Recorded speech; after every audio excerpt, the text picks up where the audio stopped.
Welcome back, dear viewers, to another captivating episode of Unsolved Mysteries. Today we delve into the enigmatic case of Chicago Tylenol murders. It was a crisp autumn morning in Chicago on September 29, 1982, when the city woke up to a nightmare that would forever change the way the world perceived over-the-counter medication. 7 unsuspecting individuals would become victims of a heinous crime that would later be known as the Chicago Tylenol murders. The day began like any other for the Lewis family. Mary Kellerman, a 12-year-old girl, complained of a headache and was given an extra-strength Tylenol capsule by her parents. Little did they know that this seemingly innocent act would set off a chain of events that would grip the nation with fear. Later that morning, Mary's parents found her lifeless body in her room. Shocked and devastated, they couldn't comprehend how a simple pain reliever could lead to such a tragic end.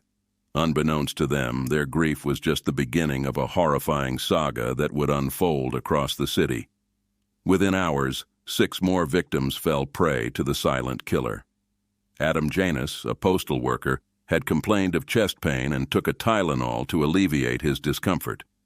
Little did he know that the medicine meant to provide relief would lead to his sudden death. In a cruel twist of fate, grieving family members gathered at Adam's home to mourn his passing. Unaware of the danger, Adam's brother, Stanley Janus, and his wife, Teresa, also took Tylenol from the same tainted bottle. Shortly afterward, they succumbed to the lethal effects of potassium cyanide, joining Adam in death. The seemingly routine act of taking over-the-counter medication had turned into a deadly trap for the Janus family. As news of the sudden and mysterious death spread, panic gripped the city. Authorities scrambled to understand the nature of the poison and the extent of its reach. The source of the contamination was traced back to bottles of extra-strength Tylenol, all from different batches and sold at various locations across Chicago.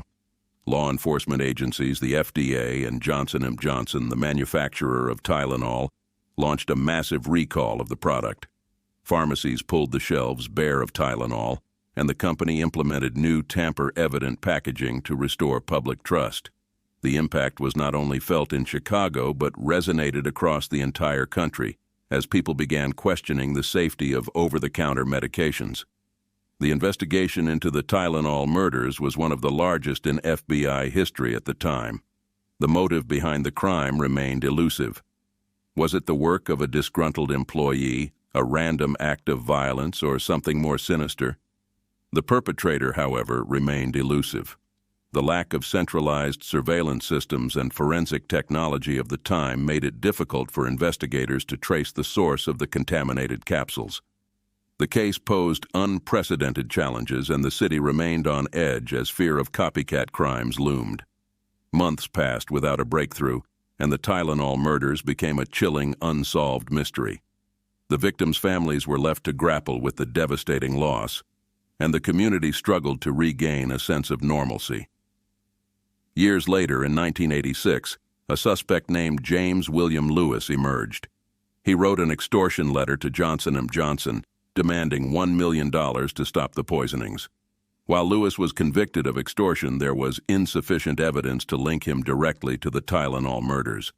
The case remained unsolved, leaving many questions unanswered. The Chicago Tylenol murders had a lasting impact on public health and safety. It prompted significant changes in product packaging, leading to the introduction of tamper-evident seals on over-the-counter medications. The incident also led to the passage of federal anti-tampering laws, making it a crime to tamper with consumer products. Despite these measures, the identity of the person or persons responsible for the Tylenol murders remains unknown to this day. The victims are remembered not only for the tragedy they endured, but also for the sweeping changes their deaths brought to the pharmaceutical industry and consumer protection. The Chicago Tylenol murders stand as a stark reminder of the vulnerability that exists in our everyday lives and the importance of safeguarding the trust we place in the products we rely on for our well-being. If you enjoyed this video, please like, subscribe, and hit the notification bell to be the first to know when we embark on our next adventure. And remember, the world is full of stories just waiting to be uncovered. So, until next time, keep exploring, keep discovering, and keep sharing.